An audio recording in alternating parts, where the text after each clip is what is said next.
Hi friends, कैसे हैं आप लोग। आशा करते हैं अच्छे होंगे। आज फिर हाजिर है आप लोग के बीच केमिस्ट्री ऑब्जेक्टिव केमिस्ट्री पार्ट 4 के साथ।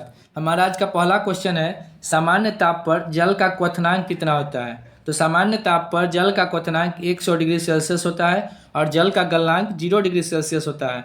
तो इस क्वेश्चन का राइट आंसर ऑप्शन ए होगा और ऑप्शन बी क्या है, 37 डिग्री सी। तो स्वस्थ मनुष्य के शरीर का ताप 37 डिग्री सेल्सियस होता है। उसके बाद हम अगला ऑप्शन देखेंगे 39 डिग्री सी। तो स्तनधारियों में रक्त का सबसे अधिक ताप बकरी का होता है, औसतन 39 डिग्री सेल्सियस। और अगला है 0 डिग्री सेल्सियस। तो जल का क्वथनांक 100 डिग्री सेल्सियस होता है और जल का गलनांक 0 डिग्री सेल्सियस होता है। तो इस क्वेश्चन का राइट आंसर ऑप्शन ए होगा, 100 डिग्री सेल्सियस। हमारा अगला क्वेश्चन है, इसको देख लेते हैं। ताप का SI मात्रक केल्विन होता है। जल का सूत्र H2O होता है। H2O का अनुभार 18 होता है। भारी जल को D2O बोलते हैं और D2O का अनुभार 20 होता है। D2O का अनुभार 20 होता है। H2O का अनुभार 18 होता है। D2O की खोज यूरे और बासबर्न ने की थी। D2O की खोज, भारी जल की खोज यूरे और बासबर्न ने की थी। हमारा अगला क्वेश्चन है, जल में भार के अनुसार हाइड्रोजन और ऑक्सीजन का अनुपात कितना होता है। तो जल में भार के अनुसार हाइड्रोजन और ऑक्सीजन का अनुपात 1:8 होता है। तो इस क्वेश्चन का राइट आंसर ये होगा। अगला ऑप्शन है 3:2। तो भारत का राष्ट्रीय ध्वज तिरंगा है और जिसकी लंबाई और चौड़ाई का अनुपात 3:2 होती है। अगला ऑप्शन है 3:1। तो अम्लराज एक्वारिजिया, इसमें क्या होता है 3HCl प्लस HNO3। HCl का 3 भाग और HNO3 नाइट्रिक एसिड का 1 भाग मिल के अम्लराज बनता है। तो 3HCl plus HNO3 is equal to Amalraj. तो 3:1 किस में होता है, अम्लराज में 3:1 रेशियो में हाइड्रोक्लोरिक एसिड और नाइट्रिक एसिड होता है। तो इस क्वेश्चन का राइट आंसर होगा ऑप्शन ए। अगला क्वेश्चन है, एक इलेक्ट्रॉन का द्रव्यमान कितना होता है। तो इलेक्ट्रॉन का द्रव्यमान लगभग शून्य होता है। तो इस क्वेश्चन का राइट आंसर ऑप्शन ए होगा, 0.0005486 AMU। इसको लगभग शून्य बोलेंगे। AMU का फुल फॉर्म होता है atomic mass unit. AMU atomic mass unit. Video pause करके नोट करते चलेंगे, अच्छा रहेगा। AMU का फुल फॉर्म होता है एटॉमिक मास यूनिट और एक इलेक्ट्रॉन का द्रव्यमान लगभग शून्य होता है। उसके बाद अगला है एक प्रोटॉन का द्रव्यमान।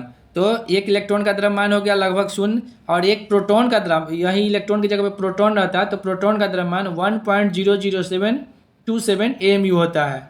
इसको हम याद ऐसे करेंगे 1.007 AMU। और यहीं पे अगर रहता है एक न्यूट्रॉन का द्रव्यमान तो 1.0086 AMU होता है। तो इस तरह हम तीनों ऑप्शन को देख लिए। तो इस क्वेश्चन का राइट आंसर होगा एक इलेक्ट्रॉन का द्रव्यमान लगभग शून्य या 0.00548 AMU होता है। हमारा अगला क्वेश्चन है, प्रोटॉन पर कितना आवेश होता है। तो प्रोटॉन पॉजिटिव होता है और इस पर आवेश होता है प्लस 1.602 इंटू 10⁻⁻19 कूलम्ब। आवेश का SI मात्रक कूलम्ब होता है। और प्रोटॉन पर पॉजिटिव आवेश होता है। न्यूट्रॉन न्यूट्रल होता है, आवेशहीन होता है। और इलेक्ट्रॉन निगेटिव चार्ज होता है। और इलेक्ट्रॉन पर कितना आवेश होता है। तो इलेक्ट्रॉन पर -1.602 इंटू 10⁻⁻19 कूलम्ब होता है। तो ये इलेक्ट्रॉन का हो गया, ये प्रोटॉन का हो गया। न्यूट्रॉन का न्यूट्रल 0। तो इस क्वेश्चन का राइट आंसर होगा प्रोटॉन पर कितना आवेश होता है तो प्लस, इसका ऑप्शन ए आंसर सही होगा, ऑप्शन ए सही होगा। हमारा अगला क्वेश्चन है, अगला देख लेते हैं। इलेक्ट्रॉन की खोज जे थॉमसन ने की थी 1897 में और इस पर निगेटिव चार्ज होता है। प्रोटॉन की खोज गोल्डस्टीन महोदय ने की थी 1919 में और इस पर पॉजिटिव चार्ज होता है। और न्यूट्रॉन की खोज जेम्स चैडविक ने की थी 1932 में और यह न्यूट्रल होता है, आवेशहीन होता है। 1919 क्यों फेमस है, इसमें क्या हुआ, हिस्ट्री का क्वेश्चन, जालियांवाला बाग कांड 1919 में हुआ था, बहुत फेमस क्वेश्चन है। उसके बाद हमारा अगला क्वेश्चन है, वैसे तत्व जिनकी परमाणु संख्या असमान और द्रव्यमान संख्या समान होती है क्या कहलाती है। तो उसको संभारिक बोलते हैं। बी ऑप्शन सही होगा। परमाणु संख्या समान समस्थानिक होगा, परमाणु संख्या असमान संभारिक होगा। द्रव्यमान संख्या समान संभारिक होगा, द्रव्यमान संख्या असमान समस्थानिक होगा। तो हमारा इस क्वेश्चन का परमाणु संख्या असमान और द्रव्यमान संख्या समान है, तो इस क्वेश्चन का राइट आंसर ऑप्शन बी होगा, ऑप्शन बी होगा। अगला क्वेश्चन है क्रमिक रचना नियम किसने दिया? तो क्रमिक रचना नियम अफबाउ ने दिया था। रेडियो एक्टिविटी की खोज हेनरी बेकुरल या पॉल विलार्ड, जो मिले ऑप्शन में दोनों ने किया। हेनरी बेकुरल मिले वो भी सही है, पॉल विलार्ड मिले वो भी सही है, बाई ऑप्शन चलना है। रेडियो एक्टिविटी की खोज हेनरी बेकुरल ने की थी। रेडियो सक्रियता का एसआई मात्रक क्यूरी होता है। और जूलियट, इन्होंने क्या किया? जूलियट ने कृत्रिम रेडियो एक्टिविटी की खोज की। यह क्वेश्चन मेरे पिछले वीडियो में आ चुका है। कृत्रिम रेडियो एक्टिविटी की खोज जूलियट ने की थी। क्रमिक रचना नियम अफबाउ ने दिया। लेबोजियर, लेबोजियर को फादर ऑफ केमिस्ट्री कहा जाता है, रसायन विज्ञान का जनक लेबोजियर को कहा जाता है। लेबोजियर ने एक और नियम दिया, द्रव्यमान संरक्षण का नियम। द्रव्यमान संरक्षण का नियम लेबोजियर ने दिया था और इन्हें फादर ऑफ केमिस्ट्री भी कहा जाता है। अगला है डाल्टन। डाल्टन ने परमाणु सिद्धांत दिया, पहला क्वेश्चन। दूसरा क्वेश्चन, गुणित अनुपात का नियम डाल्टन ने दिया। स्थिर अनुपात का नियम लुईस प्राउस्ट ने किया। तो हमारा इस क्वेश्चन का क्रमिक रचना नियम किसने दिया? तो इसका राइट आंसर ऑप्शन ए होगा, ए ऑप्शन सही आंसर होगा। अगला क्वेश्चन है, अगला देख लेते हैं। कृत्रिम रेडियो सक्रियता की खोज जूलियट ने की थी। द्रव्यमान संरक्षण का नियम लेबोजियर ने दिया था। रसायन विज्ञान का जनक लेबोजियर को कहा जाता है। तो हमारे ये क्वेश्चन से 5 क्वेश्चन जो इस वीडियो का मोटो है उसी को आगे कंटिन्यू किया जा रहा है।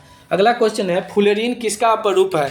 तो फुलेरीन कार्बन का अपरूप है। इस क्वेश्चन का राइट आंसर ऑप्शन डी होगा, डी सही होगा। फुलेरीन कार्बन का अपरूप है और या अपरूप या अपरूप दोनों जो बोलिए। फुलेरीन कार्बन का अपरूप है और कार्बन का अपरूप है हीरा, ग्रेफाइट, कोक, कोलतार और फुलेरीन, ये सभी कार्बन का अपरूप है। और कार्बन, कार्बन एक अधातु है, इसकी परमाणु संख्या 6, परमाणु संख्या 6 है और कार्बन को वर्ग 4a में रखा गया है।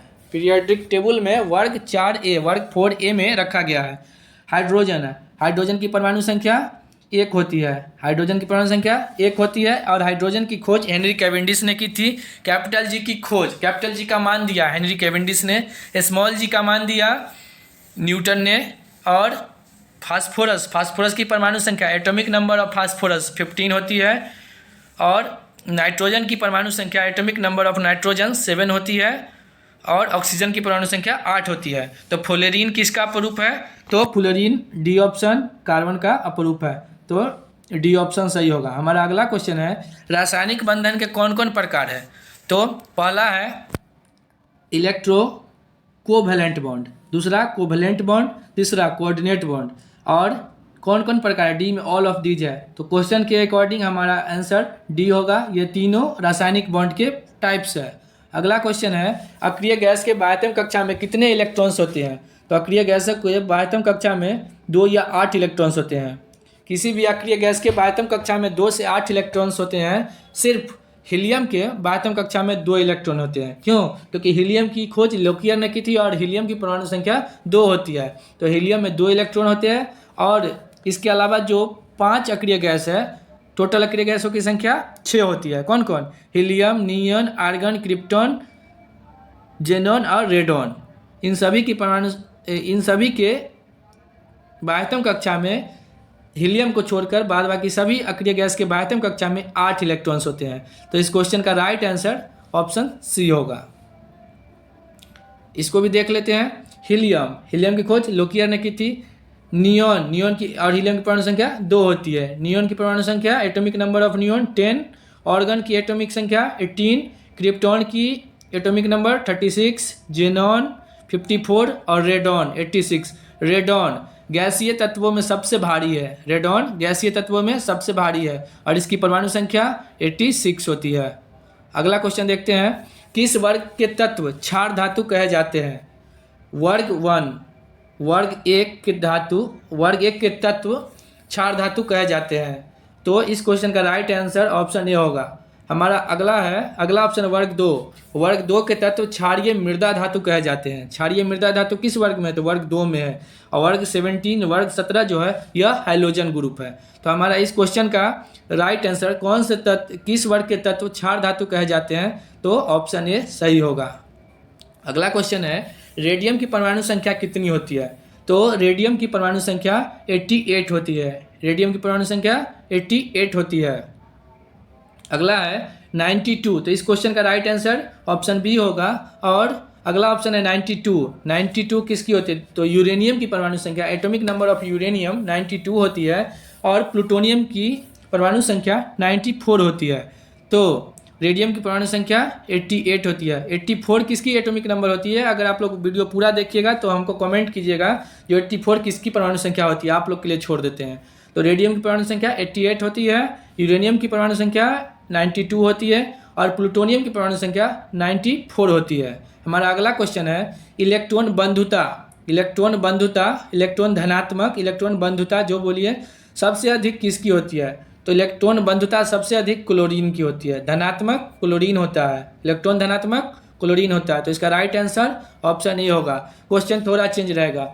इलेक्ट्रॉन ऋणात्मक सबसे अधिक कौन होता है? तो उस कंडीशन में ऑप्शन बी होगा। इलेक्ट्रॉन ऋणात्मक किसका होता है? तो फ्लोरीन का होता है।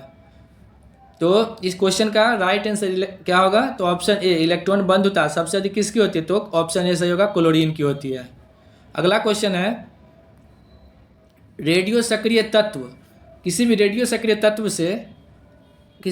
तत्व से अल्फा किरण निकलती है। अल्फा किरण निकलती है तो द्रव्यमान संख्या में कितनी कमी आती है? कोई भी रेडियो सक्रिय तत्व से अल्फा किरण निकलती है तो द्रव्यमान संख्या में 4 की कमी आती है और परमाणु संख्या में 2 की कमी आती है। अल्फा किरण के निकलने से द्रव्यमान संख्या में 4 की कमी आती है और क्या बोलते हैं उसको, परमाणु संख्या में 2 की कमी आती है। क्वेश्चन थोड़ा चेंज रहेगा। किसी रेडियो सक्रिय तत्व से बीटा किरण निकलती है तो द्रव्यमान संख्या में कितनी कमी होती है? तो द्रव्यमान संख्या में कोई कमी नहीं होती है, लेकिन परमाणु संख्या 1 वृद्धि होती है। किसी रेडियो सक्रिय तत्व से बीटा किरण निकलती है तो बीटा किरण निकलने से क्या होता है? द्रव्यमान संख्या में कोई परिवर्तन नहीं होता है, लेकिन परमाणु संख्या में 1 की वृद्धि हो जाती है। तो हमारे इस क्वेश्चन का राइट आंसर, किसी रेडियो सक्रिय तत्व से अल्फा किरण निकलती है तो द्रव्यमान संख्या, बस 2 चीज़ पे ध्यान देना, अल्फा और द्रव्यमान संख्या। अल्फा किरण निकलती है तो द्रव्यमान संख्या में 4 की कमी और परमाणु संख्या में 2 की कमी होती है। तो इस क्वेश्चन का राइट आंसर आप लोग खुद देख सकते हैं, ऑप्शन ए होगा। हमारा अगला क्वेश्चन है सबसे मजबूत हाइड्रोजन बॉन्ड किसमें पाया जाता है? तो ऑप्शन है hydrogen chloride, hydrogen fluoride, hydrogen bromide, all of these. तो जिनको अगर सही से नहीं वीडियो देखिएगा, नहीं समझिएगा, वो ऑल ऑफ दीज एग्जाम में मिलेगा, मार के आ जाइएगा। ध्यान से देखिए, सबसे मजबूत हाइड्रोजन बॉन्ड हाइड्रोजन फ्लोराइड में होता है। इस क्वेश्चन का राइट आंसर बी होगा। अगला है साबुन का पीएच मान कितना होता है? साबुन का पीएच मान कितना होता है? तो साबुन का पीएच मान होता है 8 से 11 रेंज में होता है। 8 से 11 साबुन का, अधिकतर साबुन का पीएच मान 8 से 11 एग्जाम्स में आ रहे हैं आजकल। एनटीपीसी में भी एक सेट में आया, एक लड़का हमको मैसेज किया था। तो साबुन का पीएच मान होता है 8 से 11। 7.4 ये क्या है? 7.4 होता है मनुष्य के शरीर के रक्त का पीएच मान होता है 7.4, या आंसू का पीएच मान होता है 7.4। रक्त या आंसू दोनों का पीएच मान बराबर होता है। तो एग्जाम्स में आंसू का पीएच मान आता है, तो थोड़ा ध्यान देके ऑप्शन टिक करके आएंगे। तो 7.4, मनुष्य के आंसू का पीएच मान भी 7.4 होता है और रक्त का भी पीएच मान 7.4 ही होता है। उसके बाद अगला है 7.7 पित्त। शरीर में, मनुष्य के शरीर में जो पित्त बनता है, पित्त क्षारीय होता है। पीले हरे रंग का क्षारीय द्रव होता है पित्त, पीला हरा, और पित्त का पीएच मान 7.7 होता है। पित्त यकृत में बनता है। मनुष्य के शरीर में पित्त कहाँ बनता है? यकृत में बनता है, लेकिन जमा पित्ताशय में होता है और पित्त का पीएच मान 7.7 होता है। अगला है साबुन का पीएच मान क्या होता है? तो साबुन का पीएच मान हो गया 8 से 11। उसके बाद है चूना का पीएच मान कितना होता है? तो चूना का पीएच मान होता है 11.0। चूना का पीएच मान होता है 11.0 और साबुन का पीएच मान होता है 8 से 11, 8 से 11 रेंज में होता है। रक्त का पीएच मान 7.4, आंसू का पीएच मान 7.4, पित्त का पीएच मान 7.7। तो इस तरह हमारा यह 15 क्वेश्चन का सेट था। फिर वही है, अगर अच्छा से वीडियो देखेंगे, हर क्वेश्चन के हर ऑप्शन को छूने का कोशिश किए हैं, डिटेल्स देने का कोशिश किए हैं। अगर आप लोग सही से वीडियो देखिएगा तो इसमें 15 क्वेश्चन से आपको मिनिमम 60 क्वेश्चन तो आपको मिलेंगे ही मिलेंगे। 15 क्वेश्चन का ये सेट है, लेकिन आपको 60 क्वेश्चन इससे कवर हो जाएंगे। तो अगर वीडियो अच्छा लगे तो चैनल को लाइक, सब्सक्राइब और जितना से जितना हो सके शेयर करिए, क्योंकि शेयर करिएगा तभी हमको वीडियो बनाने में मज़ा आएगा, अच्छा से मन करेगा। जो हाँ तबीयत ख़राब रहता है फिर भी सोचते हैं वीडियो बना ही दे। तो आप लोग वीडियो को देखिए और चैनल को सब्सक्राइब कीजिए। Thank you.